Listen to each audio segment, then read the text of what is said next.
자, 요한복음 4장 43절부터 54절 진짜 믿음과 가짜 믿음.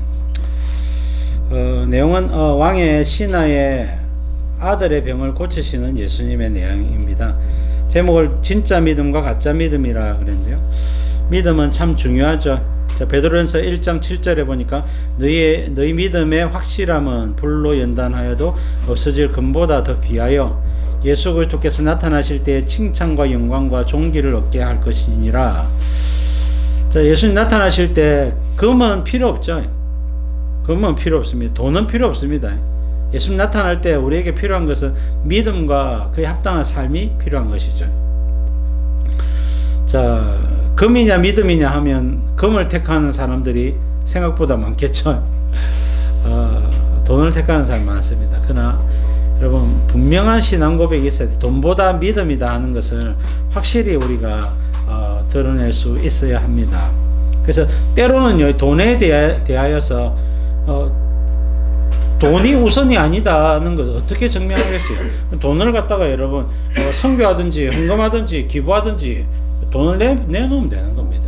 돈을 내놓으면 이 사람은 돈보다 소중한 것이 있구나 하는 것을 알게 되는 것이죠. 근데 여러분, 말씀대로 11조 못하고 말씀대로 헌금도 제대로 못하고 이 사람은 돈이 하나님보다 더 귀한 사람인 것이죠. 예, 그렇게. 그래서 여러분, 금보다 더 귀한 믿음인 것을 우리가 드러내야 된다. 자, 믿음도 가짜가 있고 진짜가 있다. 가짜 믿음 두 가지를 이야기하고 진짜 믿음 한 가지를 이야기하는데요. 여러분, 진짜 믿음은요, 말씀을 믿는 믿음이에요. 그럼 말씀대로 이루어질 줄 믿고 말씀을 그대로 받아들이는 것이 믿음이다. 근데 말씀과 상관없는 것은 가짜 믿음이다. 그렇게 보시면 되겠습니다. 실탄이 있고 공포탄이 있죠. 자, 가짜 믿음은 어떻게 해요? 역사가 일어나지 않는다. 능력이 거의 없다. 그렇게 보시면 되겠습니다. 그래서 가짜 믿음이 아닌 진짜 믿음을 사모하는 우리의 모습이 되면 좋겠습니다. 자, 43절 4절 김보혜 씨.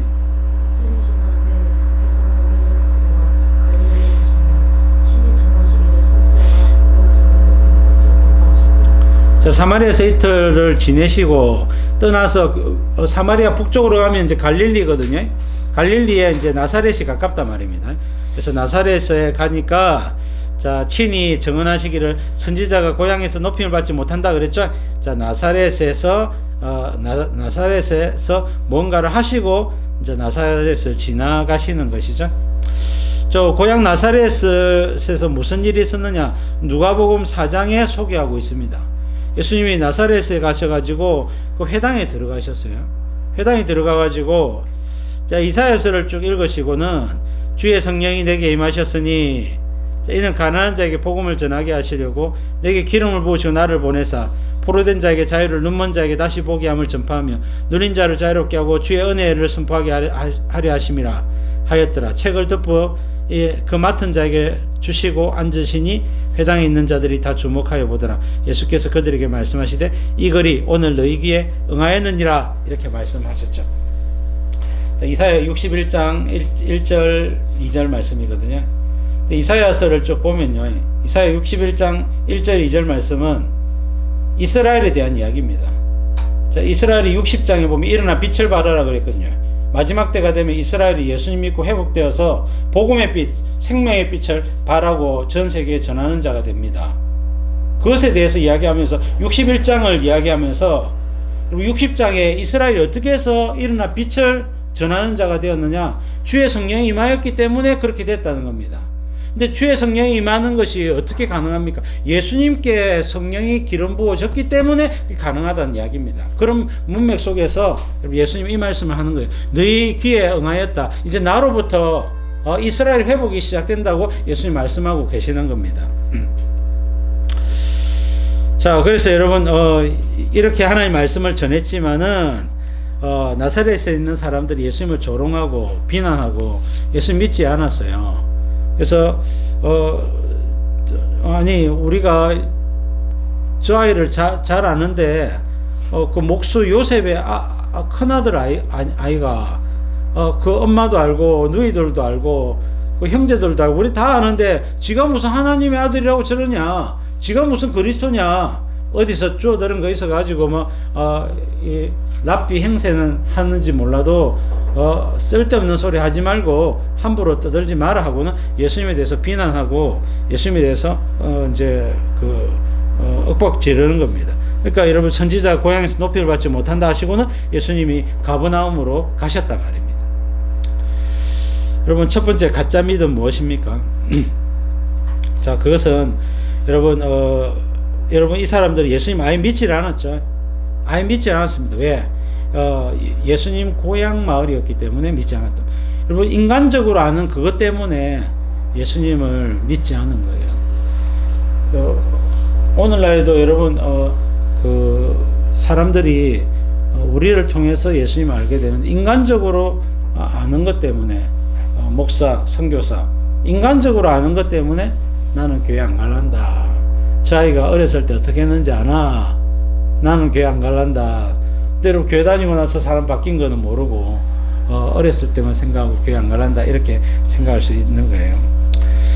자, 목사도 여러분 살다 보면 허물이 많지 않습니까?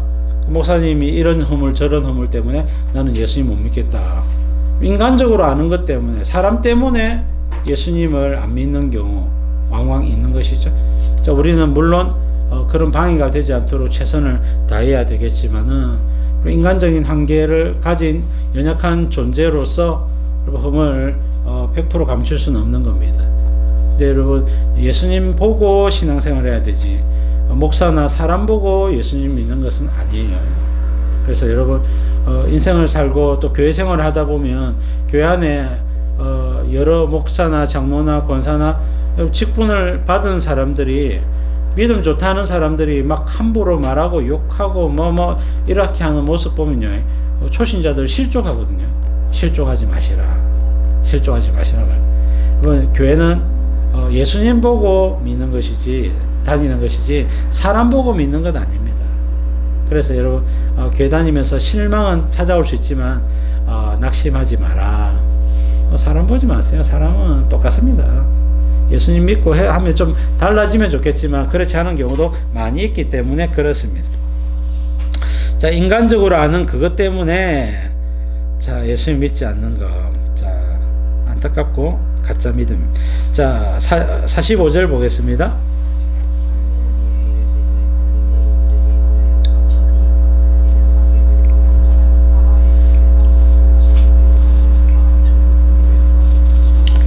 자, 두 번째 가짜 믿음은요, 기적을 보고, 기적을 보고 예수님께 나온 자들입니다.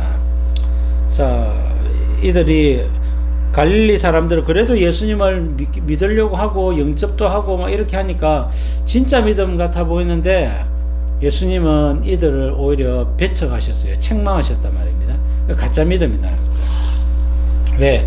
표적과 기사를 보고 믿으려고 했기 때문에 그렇습니다. 여러분 믿음은 무엇이라 했습니까? 말씀을 듣고 믿는 믿음이라 했죠. 표적 보고 믿는 믿음은요 버릇이 안 좋습니다. 왜?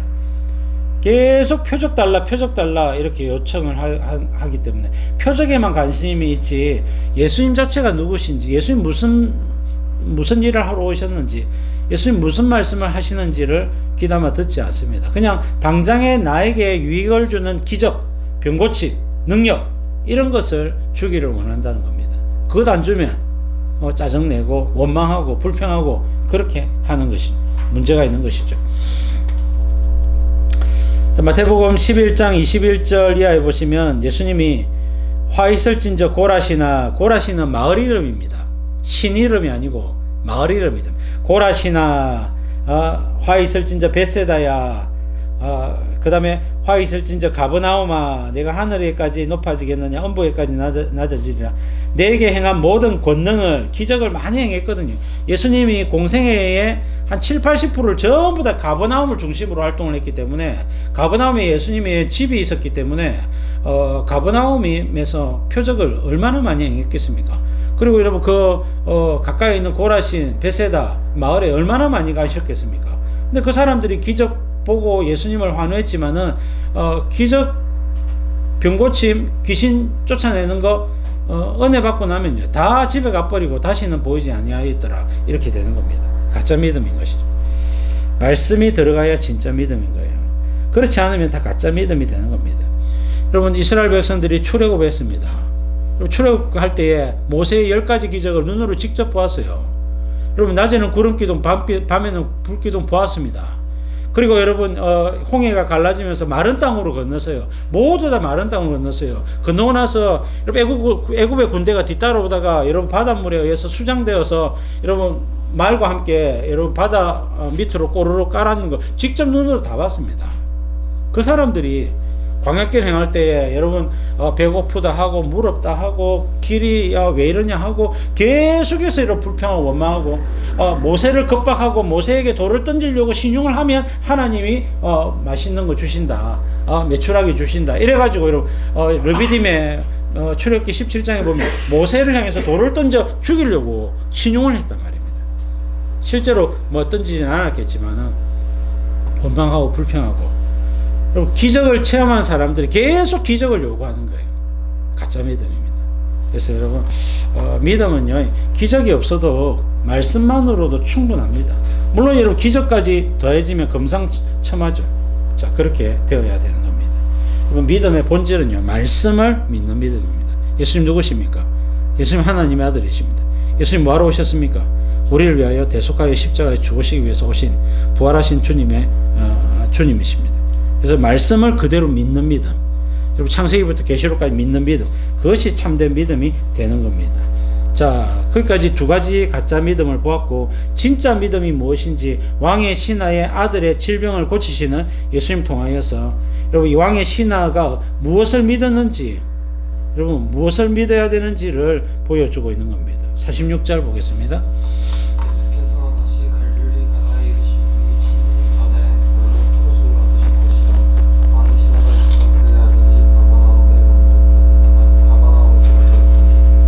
자, 갈릴리 가나에 가셨습니다. 이 가나는 가나 초콜릿 가나는 아닙니다. 자, 가나는 나라 이름이죠. 자, 이 가나는요, 갈릴리 바다 근처에 있는 가나라고 하는 동네인데요.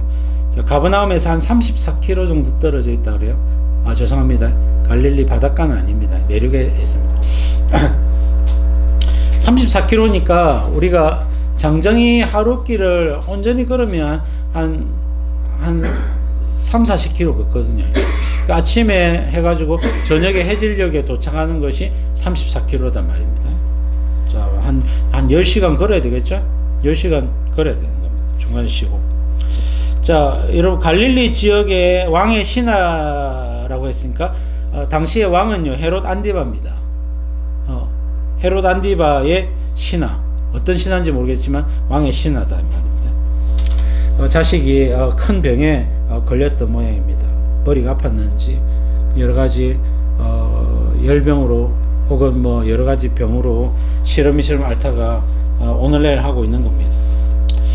여러분, 그러니까 왕의 신하가 예수님을 찾아온 거예요. 고통이 없으면 절대로 예수님을 찾아오지 않을 이 왕의 신하가 아들이 병 걸렸기 때문에 예수님을 만나러 온 것입니다. 천만다행이죠. 아들이 죽을 병에 안 걸렸으면 절대로 예수님 앞으로 나오지를 못했을 겁니다. 자, 그러므로 여러분, 고난은 때로는 엄청나게 우리에게 유익을 가져다 주는 겁니다. 고난 자체가 인생의 마음을 낮추고 겸손하게 만들고 예수님을 바라보게 하는 거예요. 그게 사실은 율법의 이유이기도 한데요. 여러분, 율법을 지키려고 하다 보면 안 지켜지거든. 그럼 하나님의 징계나 심판이 온단 말입니다. 하나님의 말씀대로 안 살았지 하고 하나님이 몽둥이 들고 때리시는 거예요. 몽둥이 들고 몽둥이에 맞으면 어떻게 됩니까? 아프죠. 그래서 하나님 잘못했습니다. 미안합니다. 죄송합니다. 매 안 맞게 해주세요 하고는 이제 하나님 앞에 마음을 낮추면 하나님이 예수님 믿어라. 예수님 믿으면 용서해 줄게. 그래서 여러분, 율법은 예수님을 소개하는 방편이 되어지는 것입니다. 자, 어쨌든 왕의 시다가 아들이 큰 병에 걸려가지고 죽을 병에 걸려가지고 예수님을 한 걸음에 만나기 위해서 찾아오게 된 것입니다. 고통은 부르심이다. 자, 47절 말씀.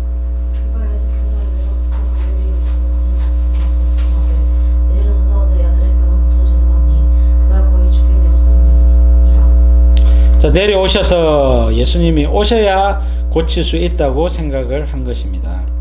그래서 아들의 병을 고쳐주십시오 하고 내려오셔서 병을 고쳐주세요 이렇게 이야기를 하고 있는 겁니다. 자, 여러분, 이것은 예수님께 요청을 한 것이죠. 간청을 한 것이죠. 이것을 다른 말로 뭐라고 이야기할 수 있겠습니까? 기도라고 말할 수 있겠죠.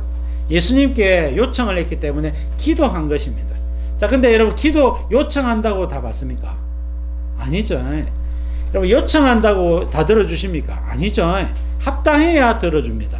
예수님이 기도를 통해서, 요청을 통해서 보고 싶은 건 한 가지예요. 믿음을 보기를 원하는 겁니다. 근데 여러분, 이 왕의 신하가 지금 아직까지는 그 어떤 믿음도 드러나지 않았어요. 아들이 아프니까 아들 병 좀 고쳐달라고 부탁을 하고 있는 겁니다.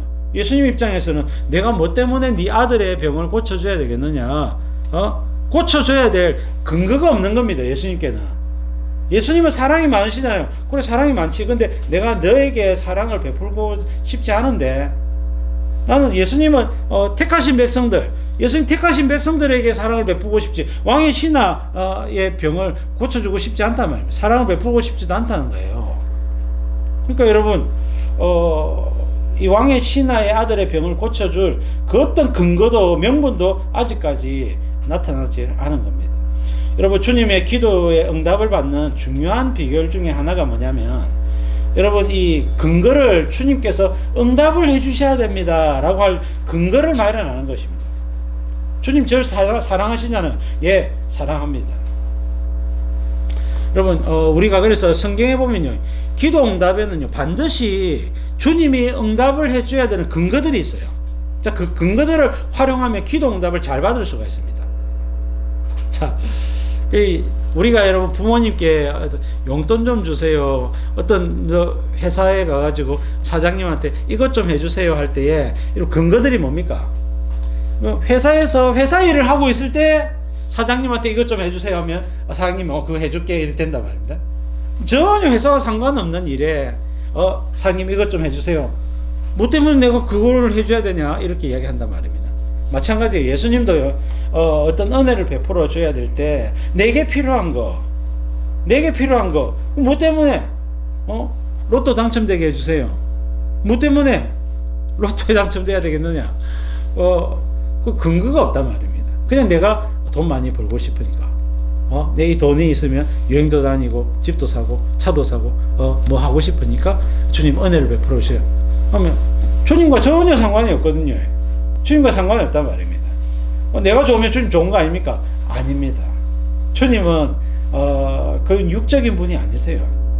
주님의 욕망이 육적인 것이 아니라 하나님의 뜻을 행하려고 할 때에 우리가 어떤 간청을 하면 주님 들어주신단 말입니다. 그래서 여러분, 성경에 주님이 거의 이루어 주시는 그 요한복음 14장 5장 6장에 계속 나오지 않습니까?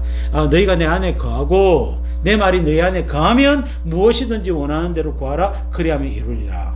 우리가 예수님 안에 거하고 예수님이 우리 안에 거하는 게 뭡니까? 예수님의 말씀이 우리 안에 거하고 우리가 예수님 말씀대로 순종하면, 예수님이 하고자 하는 일을 하면 무엇이든지 원하는 대로 구하면 이루어진단 말입니다. 이런 기도 응답의 비밀은요, 예수님께 유익을 주기 위한 무언가를 하고자 할 때, 여러분, 초신자들은 일단 기본적으로 예수님의 뜻이고 뭐고 잘 모릅니다. 그러니까 여러분, 기도할 때에 뭘 기도해야 될지도 몰라요. 근데 주님은 초신자 기도하면 그 응답을 해줘요. 왜? 여러분, 그가 하나님 앞에 기도했다는 그 자체만 해도, 예수님을 주님으로 인정하는 그 자체만 해도 예수님께 감격이거든. 어린아이니까, 영적으로. 그래서 여러분, 주님은 응답을 주십니다. 근데 여러분, 신앙생활 5년 10년 한 아이가 계속해서 초신자 신용 행세를 하면 주님 응답을 더 이상 안 해주신단 말이에요. 예수님이 옛날에 해주셨잖아요. 그래, 그때는 네가 초신자였기 때문에 해줬지. 지금은 성경도 좀 읽고 말씀도 많이 배우고 듣고 하나님 나라와 의를 구하면서 뭐 구하면 내가 들어줄 건데 전부 다 네 욕심만 구하고 있으니 내가 어떻게 네 기도에 응답을 해줄 수 있겠느냐, 이렇게 주님이 태도를 취하시는 것입니다. 그래서 기도 응답을 안 해주시죠. 그리고 여러분, 성경에서 이렇게 살면 이렇게 해주겠다라고 하는 약속이 있어요. 너희는 먼저 그의 나라와 그의 의를 구하라, 그리하면 이 모든 것을 다 너희에게 더하시리라. 빌립보 4장 6절, 아무것도 염려하지 말고 오직 모든 일에 기도와 간구로 너희 구할 것을 감사함으로 하나님께 아뢰라. 그리하면 모든 지각에 뛰어나신 하나님의 평강이 그리스도 예수 안에서 너희 마음과 생각을 지키시리라. 평강이 왔단 말은 은혜가 임했단 말이에요. 기도 응답이 왔단 말입니다. 그러니까 아무것도 염려하지 말고 전적으로 주님을 신뢰하면서 기도하면 응답이 온단 말입니다. 기도하는 방법이죠. 그리고 기도의 내용에 대해서도 하나님의 뜻을 이루는 방편으로 쓰면요, 응답해 줘요. 그리고 여러분, 때로는요, 하나님의 뜻이 아닌 것 같은데도 응답을 주시는 경우 많아요. 너무 힘들 때, 너무 어려울 때. 그리고 여러분, 강청하는 기도에 대해서 주님이 응답을 해주시는 경우도 많아요. 욕심인 줄 주님이 뻔히 아시면서도 여러분, 정말로 살려달라고, 정말로 주님 도와달라고 간절히 구할 때에 이게 하나님의 뜻과 당장에는 직접적인 연관은 없지만 저 아이가 너무 힘들어하니까 내가 이번만큼은 도와줘야 되겠다 하는 그런 결심을 하는 겁니다. 그래서 여러분, 주님은 그렇게 모질게 그렇게만 하시는 분이 아니에요. 때로는 여리게, 때로는 사랑스럽게, 때로는 근엄하게 주님이 다양한 모습으로 응답을 주시는 겁니다. 그래서 여러분, 우리가 하나님의 뜻대로 기도를 해야 됩니다. 근데 여러분, 왕의 신하에는요, 지금 자기 욕심이 아닙니까? 아들의 병을 고쳐달라는 자기 욕심이거든요. 예수님과는 아무 상관이 없어요. 이 아이가 병이 낫든지 안 낫든지 주님과 상관이 없다고요. 그러니까 예수님이 응답을 해줄 수 있는 이유가 없는 겁니다. 그래서 여러분, 뭐라고 이야기하십니까? 48절에 보니까